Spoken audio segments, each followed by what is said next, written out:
Shalom, selamat pagi saudara yang dikasihi Tuhan. Kiranya berkat, damai sejahtera dan sukacita dari Tuhan Yesus Kristus senantiasa menyertai saudara sekalian.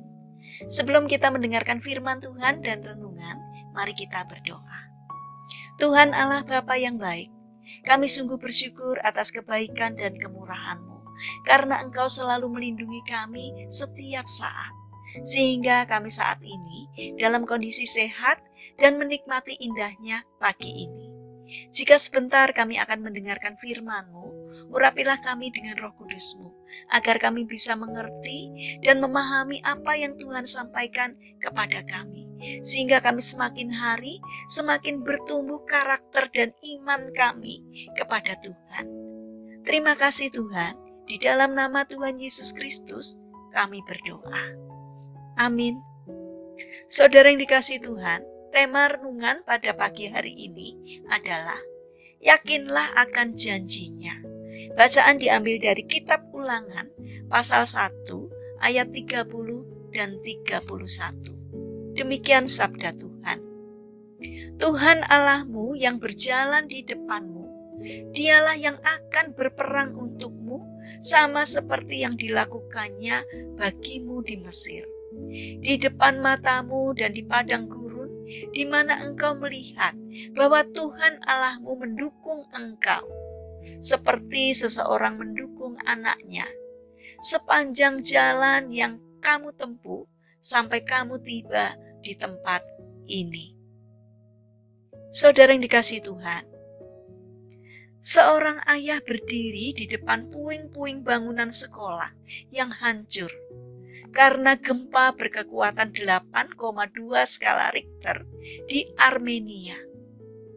Ia teringat pada anaknya yang diantarnya tadi pagi. Ia memberi kata-kata perpisahan kepada anaknya. Ayah akan selalu hadir untukmu dalam segala keadaan. Ingatlah itu. Ia berusaha tegar, tetapi kepiluan hatinya tidak dapat dibendung lagi. Akhirnya ia pun menangis. Kemudian ia menguatkan hatinya dan mulai berkonsentrasi untuk mengingat letak ruang kelas di mana anaknya berada. Setelah lama berpikir, akhirnya dia berjalan ke posisi yang diyakininya sebagai ruangan kelas anaknya, yaitu di sudut kanan belakang gedung yang sudah rata dengan tanah itu. Ia mencari linggis, lalu mulai menggali reruntuhan gedung itu. Sementara beberapa orang tua murid lainnya berdiri menangis, menepuk-nepuk dada mereka dan berkata dengan lirih, "Anakku, anakku." Beberapa orang tua murid dan para relawan yang ada di sana berusaha menarik pria itu untuk keluar dari atas puing-puing tersebut. "Pak, menjauhlah dari sana, karena itu bisa membahayakanmu. Nanti kami yang akan membereskannya," kata pengawas yang ada di lokasi itu.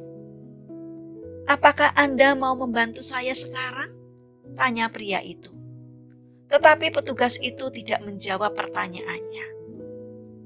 Pria itu tidak peduli dengan pendapat dan larangan orang lain.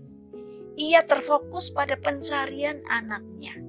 Ia terus menggali dari 1 jam, 6 jam, 12 jam, 24 jam, 36 jam. Lalu pada jam ke-38, ia berhasil membongkar sebongkah puing besar. Kemudian di bawah puing itu terdengar suara beberapa anak kecil. Lalu pria itu berteriak, "Arman!" Dan dari bawah terdengar jawaban, "Ayah, aku di sini. Aku tahu bahwa ayah pasti akan datang. Ayah, aku memberitahukan teman-teman bahwa kalau ayah selamat, ayah pasti menyelamatkan kami. Karena ayah berjanji akan selalu hadir untukku. Hari ini engkau memenuhi janjimu, ayah. Bagaimana keadaan di bawah, nak?" tanya ayahnya. Kami yang selamat ada 14 orang. Kami lapar, haus dan kedinginan. Tetapi syukurlah karena ayah sudah datang untuk menolong, kata anaknya. Sekarang ulurkan tanganmu ke atas agar dapat mengangkatmu, kata sang ayah. Tidak ayah, bukan aku yang pertama, melainkan teman-temanku. Aku akan menjadi orang yang terakhir untuk naik, karena aku percaya bahwa ayah akan selalu ada untukku, kata anaknya. Saudara yang dikasihi Tuhan, belajarlah percaya kepada Allah, seperti anak kecil yang percaya bahwa ayahnya selalu ada untuknya. Beriman berarti percaya sepenuhnya kepada Allah, walau belum melihat atau mendapat sebuah penjelasan. Percaya penuh tanpa setitik keraguan merupakan dasar untuk melihat mujizat dan pertolongan Allah. Saudara yang terkasih, tanamkanlah di hati bahwa di dalam suka atau kesukaran-kesukaran besar, Allah selalu ada untuk kita.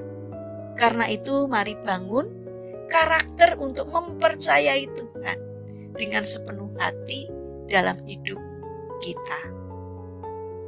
Mari kita berdoa.